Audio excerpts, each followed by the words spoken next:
jour dédié pour l'élévation de l'âme de Moïse Moshe Ben Emma Simcha Zichron Levracha de mémoire bénie.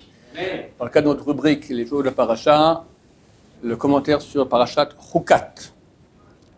Chuka, c'est quoi une Chuka? Chuka, ça signifie, on sait que dans la Torah il y a des mishpatim, des lois qui sont compréhensibles, et des chukim. Chukim, c'est les lois qui sont incompréhensibles. Et notre Paracha commence, Dieu dit à Moshe et à Aaron, dites au peuple d'Israël, Zot Chukat Torah, voici la Chuka, la loi incompréhensible de la Torah. C'est pas toute la Torah, ça parle de la paradouma. Ce paradouma, c'est donc la vache rousse. Qu'est-ce que la vache rousse? À l'époque où le temple existait, et très bientôt Bert Hashem, où il va être reconstruit, alors il y avait les lois de pureté et d'impureté. Il y a 11 types d'impureté. Quelqu'un qui était en contact avec un mort, il a touché un mort dans la même chambre qu'un mort, ou il a touché un objet de métal qui a touché un mort, etc. Tu as une impureté de nida, une impureté d'une femme qui a accouché. Tu as une impureté d'un animal impur qui est mort, ou pur qui est mort. Tu as une impureté de tache de lèvres. Tu as 11 types d'impuretés. Nous sommes tous aujourd'hui impurs de mort, parce que tout le monde est en contact avec quelqu'un qui est en contact avec quelqu'un qui est en contact avec un mort. Et évidemment, quand tu es en impureté, il y a un éloignement d'Hachem assez considérable qui s'installe. Quand le temple sera reconstruit, on va faire la vache rousse. Et en quoi ça consiste en deux mots? On prend une vache rousse qui n'a même pas deux cheveux noirs entièrement rousses. Toutes les quelques années sur Internet, on va dire on a trouvé une vache rousse à un tel endroit, etc. Bon, chaque fois, ça renforce un peu que Machach elle arrive, c'est vrai. C'est une chose qui est rare, mais elle arrive de temps en temps. Et on prend cette vache rousse, le second du Kohen Gadol, on l'égorge devant lui, en face de Jérusalem, sur le mont des Oliviers, un endroit précis duquel il voit l'entrée du Saint des Saints. Aujourd'hui, il y a un truc chrétien là-bas, d'accord? Il y a certains endroits qui est saint, ils ont mis toujours les forces du mal, où il y a de la sainteté, ils viennent se poser, d'accord? L'endroit où il y a plus d'églises au kilomètre carré dans le monde, c'est Jérusalem, d'accord? Ah ouais, il y a presque ça, d'accord? Enfin, dans la vieille ville, tout ça, partout. C'est connu. Les forces du mal, elles prennent leur flux de la sainteté. Donc, pour la sainteté, hop, se colle dessous, la clipa, l'écorce, d'accord? Et on égorgeait cette vache rousse, et il prenait du sang de la vache rousse et aspergeait en direction du Saint des Saints, voilà, le Saint des Saints, et après on brûlait cette vache rousse avec les cendres. On aspergeait, chaque personne qui était impure de mort avait un processus de 7 jours. Le 3e jour, le 7e jour, on asperge sur lui un peu de cette cendre avec de l'eau venant de source, d'accord? Petite goutte sur lui, et après il trompe au mikvé, il sort et il est pur. Il y a eu 9 vaches de ce type-là durant l'histoire. La première, c'est celle qu'a fait Moshe Rabbeinu. Et toutes les autres, il y a eu un peu de la cendre de ces vaches rousses de Moshe Rabbeinu qui étaient mélangées. Il semblerait qu'il y a des jarres encore avec cette cendre-là, des endroits cachés sous terre ici en Israël. Et la 10e, c'est Machar qui la fera, on espère, plus vite que ce que vous croyez. Bezrat Hashem. Hein? Non, ils n'ont pas. Non, on n'a pas. On pense savoir, ou peut-être il y en a, mais ça n'a pas été vérifié. Et c'est mieux comme ça. D'accord? Ah, les vaches. Oh, ouais, on vérifie tous les poils, qu'il n'y ait pas, il faut pas. Un poil noir, ça va, 2, ça va plus. Il ne faut pas qu'il y ait jamais eu un hall, elle n'a pas porté un joug sur elle, d'accord? Rien du tout. Voilà, alors c'est une mitzvah tout à fait incompréhensible. C'est vraiment une chouka, un chok, parce que où est le rapport entre brûler les vaches rousses, prendre ses cendres, asperger sur quelqu'un, il était impur de mort, et après il devient pur. Le roi Salomon, qui est l'homme le plus sage qui est sur terre, après Moshe Rabbeinu, est arrivé au 49e portail de connaissance de la Torah. Il a dit Erkema, c'est écrit dans le Kohen, dans l'Ecclésiaste, Erkema. Je vais m'assagir, devenir intelligent. Et je vois que je suis encore très très loin. D'accord? Je connais presque tout ce qu'il y a sur terre. J'essaie de comprendre le secret, le pourquoi et le comment de la vache rousse, et je vois que c'est encore très très loin de moi. Je ne le connais pas. Le seul qui connaît le secret de la vache rousse, c'est Moshe Rabbeinu, et Mashiach quand il vient très bientôt, Bezrat Hashem. Néanmoins, dans la paracha, on voit qu'il y a quand même un rapport entre la mort et la vache rousse. Laquelle? C'est que dans le verset 22, bien que Rashi, au début de la paracha, a dit qu'il n'y a pas de sens et que les peuples de la terre nous font souffrir en disant qu'est-ce que c'est un truc qui n'a aucun sens. Néanmoins, dans le verset 22, il amène les paroles de Rabbi Moshe Adarshan. C'est un rabbin qui vivait un peu avant Rashi, et très souvent Rashi il amène ses commentaires qui font des drachot, sens allégorique, d'accord, plus allégorique, plus midrashique que le sens simple comme explique Rashi d'habitude. Et dit qu'il y a un rapport entre la vache rousse et le veau d'or. Lequel? Voici donc les paroles du Rabbi Moshe Adarshan citées par Rashi. Donc le verset dit, le premier verset de la paracha, voici cette loi incompréhensible de la Torah que Dieu a ordonné Israël, Veikru elecha para aduma, et ils prendront vers toi, elecha à toi, c'est un peu au nom de Moshe Rabbeinu, para aduma, une vache rousse. Pourquoi ça m'accouve Veikru elecha, que eux doivent acheter avec leur argent. Pour le rapport entre ça et le veau d'or, il y a un rapport, dit Rabbi Moshe Adarshan, c'est le veau d'or qui l'a construit. Tous les Israël sont venus. Aaron veut gagner du temps. Il a dit bon, amenez les bijoux de vos femmes. Il dit les femmes, ce que fait, on enlève les bijoux, ça ira. Elles ont toutes donné les bijoux directement. Les maris leur ont pris de force. Hop, et ils ont jeté ça dans l'endroit où l'or était en train de fondre. Et le veau d'or, il est sorti. Donc là aussi, pour réparer, comme les Israël ont pris de leur argent, là aussi, il faut qu'ils prennent de leur argent pour amener la vache rousse. Pourquoi une vache? Dit le dicton, si le fils d'une servante du roi, il est venu dans le salon du roi et hop, il a fait ses besoins. Que vienne la servante nettoyer les besoins qu'a fait son fils. Là aussi, le fils de la vache, c'est le hegel, c'est le veau. Bnei Israël ont fait un veau d'or, que vienne la mère, la vache rousse, pour réparer cela. Rouge, pourquoi? Parce qu'on a un verset, Imu chataechem, que si vos péchés seront comme de la laine rouge. Le rouge, ça montre toujours le péché. Nos frères ashkénazes qui ont une parochet qui est rouge toute l'année, pendant la minoram, ils mettent une blanche, d'accord? Parochet, le rideau qu'on a devant le Sefer Torah.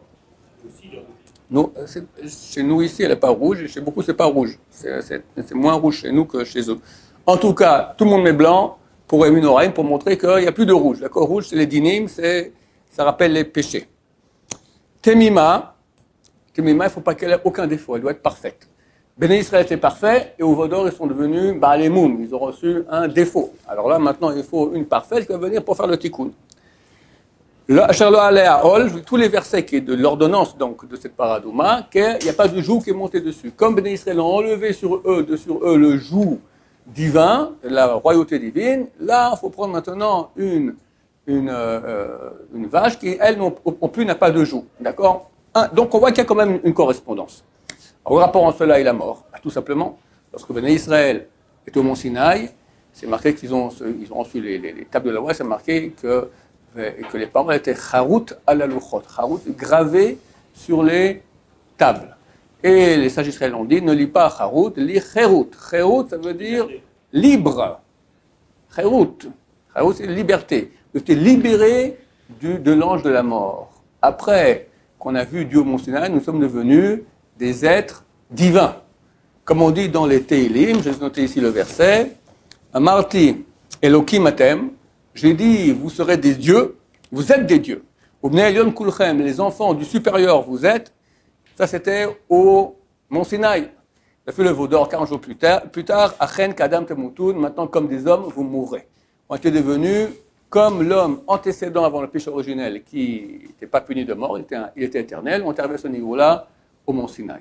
Donc en fait, il y a un rapport entre la para-adouma, elle répare le veau d'or, il y a un rapport entre la vache et son fils le veau.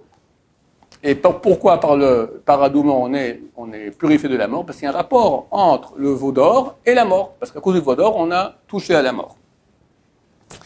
Ok, ça explique un tout petit peu, mais on est très très loin du sens profond. Le vrai sens profond qui est le plus dur à comprendre, et c'est ce que Salomon, le roi Salomon, il n'a pas compris, il a dit, la paracha, la para-adouma, la vache rousse, elle purifie les personnes impures. Mais ceux qui viennent s'en occuper, celui qui l'égorge, celui qui la brûle, tout ce qui a à voir avec toutes les personnes qui s'occupent de la para-adouma, ils deviennent impurs. Eux-mêmes deviennent impurs et doivent se faire purifier après aussi. Comment se fait-il qu'une chose qui vient purifier, quand tu t'en occupes, tu deviens impur toi-même? Et ça, c'est un casse-tête et personne n'a la réponse à cela. Même le roi Salomon ne l'a pas eu que Moshe Rabbeinu. Pourquoi Moshe Rabbeinu? Moshe Rabbeinu, il n'a pas vécu le veau d'or, il était au Mont Sinaï.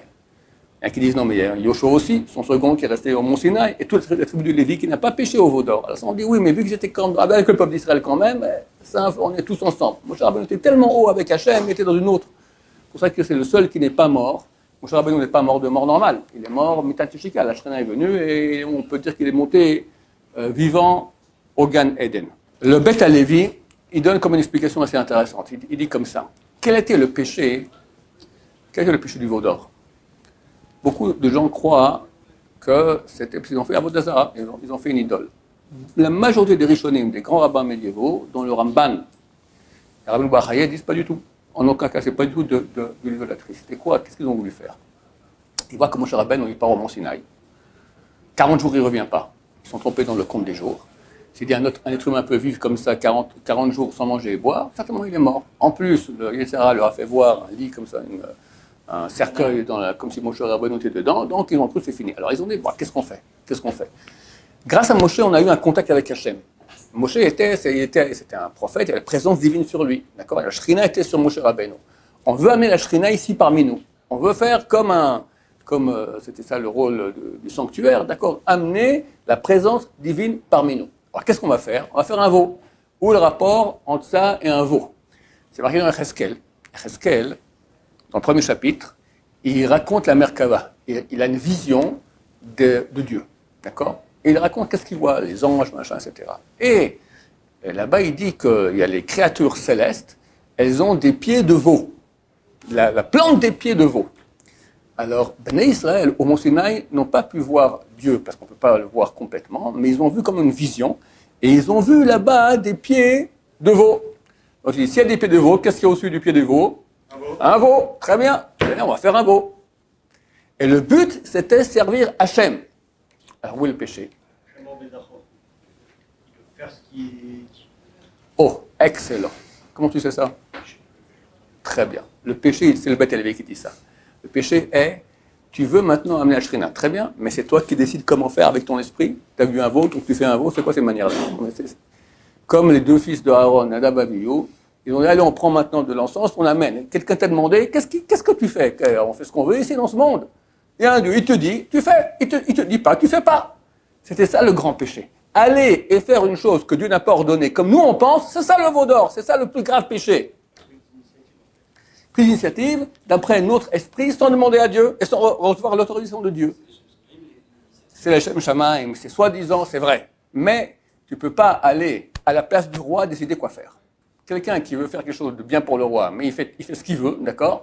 Il y a le château du roi, quelqu'un décide maintenant, allez, je vais faire un deuxième château pour le roi dans son jardin. Et qui dit, non, mais je te demande quelque chose. Non, c'est pour vous, monsieur le roi, comme ça, c'est plus sympa. Et mon cher ami, je suis chez moi, je décide ce que je veux. Hachem dans le monde, c'est lui qui décide. Tu demandes maintenant les choses les plus saintes. Tu veux maintenant amener la présence divine. Mais c'est quoi ces manières-là? Sans attendre que Dieu te dise quoi faire. C'est quoi la réparation du Beth Halevi? On va faire maintenant une mitzvah où on ne comprend rien. Le veau d'or. On s'écrase complètement. Il n'y a rien c'est pas logique. Fais ce qui n'est pas logique. Tais-toi. Écrase-toi. Sois humble. Ça, c'est le tikkun du veau d'or. Et on voit que lorsque, vraiment après 3 fois 40 jours, ils ont fait le veau d'or, après, Moshe Rabbeinu passe 2 fois 40 jours, il va au Mont Sinaï pour demander pardon, à la fin, à Yom Kippour, c'est une Yom Kippour après cela, Dieu dit, ok, j'ai excusé. Et je vais mettre ma Shrina, je vais amener ma Shrina parmi vous, faites un sanctuaire. Mourir, on meurt tous, jusqu'à, peut-être très bientôt, très Hametim, où ce sera fini. Quand Mashiach arrive, il va nous faire tous monter rapidement au niveau du premier homme avant le péché originel et au niveau de Bnei Israël lorsqu'ils ont vu Dieu au Mont Sinaï. Très bientôt, on espère. En attendant, les gens sont encore en train de mourir, mais Dieu accepte de mettre sa présence divine parmi nous. Comment? Le sanctuaire. Maintenant, le sanctuaire, c'est entre autres Betzalel qui l'a fait. C'est marqué qu'il connaissait toutes les lettres, le sens des lettres profondes, comment Dieu a créé le monde. Grosse tête, connaît tous les secrets. Mais lorsqu'ils font le temple, c'est Parashat Pikoudé, c'est marqué dans la Torah, 18 fois, Vayas, Kacher, Diber, Hashem, El Moshe. Et il a fait comme Dieu a ordonné Moshe. 18 fois c'est marqué. Pour nous dire, mon cher ami, on ne fait pas ce qu'on veut. on fait maintenant le temple, on amène la shrina, c'est vrai, mais on ne fait pas comme on pense nous.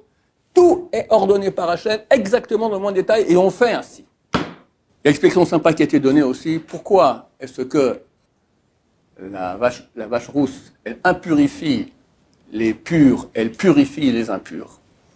C'est écrit que le roi David, il n'a pas dit Serara. C'est marqué en Télim, il a dit Libi halal bekirbi. Mon cœur est vide dans mon corps. Mon corps, c'est Serara. Il est vide. Rien du tout. Moi, je suis. Et il fait ce qu'il a fait, femme adultère, presque adultère, Batsheva, etc. Alors ils disent non, il a fait ça pour enseigner aux Juifs la possibilité de faire tchouva. Quelqu'un a fait une grosse bêtise dans sa vie? Hein? Il y a beaucoup de tchouva aujourd'hui dans le peuple d'Israël.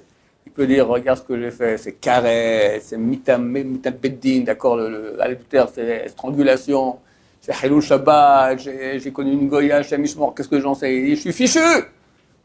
Regarde le roi David. Le roi David, c'est pas n'importe qui. Extraordinaire, le 4e roue du chariot céleste. Il a péché. Et quel péché grave! Il a fait tchouva, il a tout réparé. De même que le... Oui. Comment ça se fait qu'il a fauté volontairement? Oui. Et comment ça se fait qu'il faut volontairement? Quelqu'un qui fait une affaire volontairement, qui fait tchouva, cette tchouva n'est pas acceptée? Non, c'est pas vrai. Non, c'est marqué, si quelqu'un il dit je vais pécher et Yom Kippour pardonne, alors Yom Kippour ne pardonne pas. Mais si quelqu'un maintenant il a péché de façon volontaire, bien sûr que la tchouva elle répare. La tchouva répare tout. Et il a fait de grande tchouva. D'ailleurs, c'est écrit plus que cela, parce qu'il a demandé à Dieu pourquoi est-ce qu'on dit Eloké Abraham, Eloké Yitzhak, Eloké Yaakov. Moi, je suis le 4e roue du chariot divin, que je sois qui est Eloké David. Quand est-ce qu'il est devenu le 4e roue du chariot divin? Lorsqu'il a eu un push militaire de son fils Avshalom, et il quitte le palais, il monte au mont des Oliviers, et sort le chef du Sanhédrin, Shimi Ben Gera, et traite tous les noms, devant les servantes, devant les femmes, devant les enfants. Et son général, Yoav Ben Soya, sort l'épée, il dit laisse-moi aller tuer ce chien. Il lui dit non, Dieu lui a dit de m'insulter. À ce moment-là, il s'est écrasé. Il aurait bien le droit. À quelqu'un qui parle au droit comme ça en public, on lui coupe la tête, aucun problème. Dieu l'a envoyé. L'humilité. À ce moment-là, il est devenu la 4e roue du chariot divin. Donc il demande à Dieu, si le chariot 4e roue, alors qu'on dise aussi Eloké David. Dieu lui dit les 3 premiers, je les ai testés. Toi, je ne t'ai pas testé. Il dit alors teste-moi, et tu ne tiendras pas le coup. Teste-moi quand même. Alors Dieu dit que je te teste, mais je dis comment je te teste. Aujourd'hui avec une femme. Et David tombe dans le panneau. La Gemara dit pourquoi il n'a pas voulu désobéir à Hachem. Hachem a dit tu ne tiendras pas. Je vais aller contre Dieu. Je pêche parce que Dieu a dit que je ne tiendrai pas. Je ne vais pas prouver à Hachem que j'ai raison, que j'ai réussi. Je m'écrase, je fais le péché. Et pour montrer exemple de Tchouva dans toute génération future. Ça c'est Tchouva pour une personne unique. Un peuple qui pêche. D'accord? Un pays qui décide maintenant, on autorise les GLBT, on autorise les supermarchés ouverts à Shabbat, on autorise les transports communs Shabbat, on autorise les réformistes, d'accord? Le peuple, il est géré par des crétins finis. Je suis gentil quand je dis ça, je pourrais dire pire, d'accord? Et il pêche. Est-ce qu'il peut faire tchouva? D'où on apprend ça? Par Adouma. Elle impurifie ceux qui sont purs. Et elle purifie ceux qui sont impurs. Ça veut dire qu'on veut montrer par cela, comme le roi David, que la tchouva est possible. On montre aussi maintenant que pour un peuple entier, pour plusieurs personnes, c'est possible aussi de faire tchouva. Comment? Les gens qui viennent maintenant purifier, avec la paradouma, ils s'impurifient. Pourquoi ils s'impurifient? Comme le roi David qui s'impurifie en faisant péché, pour montrer, regarde, tu peux t'impurifier. Je m'impurifie comme le roi David pour te montrer que toi, en tant qu'impur, tu peux aussi te purifier. La paradouma, elle intéresse le peuple d'Israël en entier, d'accord? Tous les gens qui sont impurs peuvent se purifier. Mais on te montre maintenant que ceux qui la font s'impurifient, que ça existe aussi cette notion-là, que des gens vont... On te montre maintenant qu'on est pur, on est prêt à s'impurifier pour que toi, tu puisses te purifier. Les commentateurs posent la question, pourquoi Dieu, comme au début de la paracha, il dit à Moshe, Zot Rokat Torah. Voici la loi incompréhensible de la Torah. On aurait dû dire maintenant Zot Rokat Hapara, de la vache. ou de la tahara, de la purification. Comment on se purifie? C'est quoi maintenant, Zot Rukat, la Torah? Où est le rapport avec la Torah ici? Ils en fait que la Torah aussi, c'est une chouka. C'est vrai que dans la Torah, il y a des lois qui sont censées être compréhensibles, d'autres incompréhensibles, mais en fait, c'est faux. Il n'y a aucune loi compréhensible. Aucune. Même quand on a une explication qui est superficielle, c'est rien. Il n'y a rien de logique à cela. D'accord? Tu ne peux pas dire, j'entends une logique. Tu tueras point. C'est logique? Oui et non. Mais écoute, regarde, comme disait Hitler, regarde la nature. Dans la nature, c'est le plus fort qui gagne. Hitler a dit, il n'y a que l'impudence suivie pour aller contre nature. Comment tu vas maintenant, tu crées une société où on ne vole pas, où on ne tue pas? Bah oui, le plus fort il gagne. C'est beaucoup plus logique, c'est comme ça que ça fonctionne. On peut dire ça. C'est tordu parce que Baruch Hashem, on est imprégné de Torah et on veut qu'il y ait le bien dans le monde. Mais on pourrait choisir que pas. Et beaucoup de grands hommes ont choisi comme ça, des grands philosophes aussi, d'accord? On dit, il n'y a pas de morale. Si tu recherches maintenant tous les fondements de la morale, il n'y en a aucune. Si ce n'est la volonté de Dieu. Il n'y a pas de mitzvah qui est logique. Peut-être une certaine logique que tu vois, mais qui a dit que c'est ça le bien? Peut-être c'est mieux de faire autrement. Donc toute la Torah, maintenant, il faut savoir. On ne fait pas la Torah parce qu'il y a des raisons. Un temps, il y avait des gens qui voulaient dire il y a des bonnes raisons, on ne mange pas de porc parce que dans le temps, c'était quelque chose qui était de mauvaise qualité, il y avait des vers, etc. On ne mélange pas le lait et la viande parce que c'est mauvais pour la digestion. Toutes sortes de bêtises innommables. C'est faux! C'est la volonté de Dieu et c'est tout. Et elle est très, très, très profonde. Je finirai en vous racontant ce qu'écrit le Ramban, Nachmanide. C'est un des grands kabbalistes. Encore avant l'époque du Rabbeinu Haris, il y a 500 ans. Avant, il y avait très, très peu de kabbalistes, mais de niveau énorme. C'est très, très, très caché. Parmi eux, le Ramban. C'était il y a 800 ans. Et lui, il a écrit un commentaire sur la Torah qui est, à plusieurs endroits, il parle de Kabbalah. On ne comprend rien. C'est très caché, c'est très caché. C'est une explication très très haute. Et à l'introduction à son explication sur la Torah, son livre, il dit,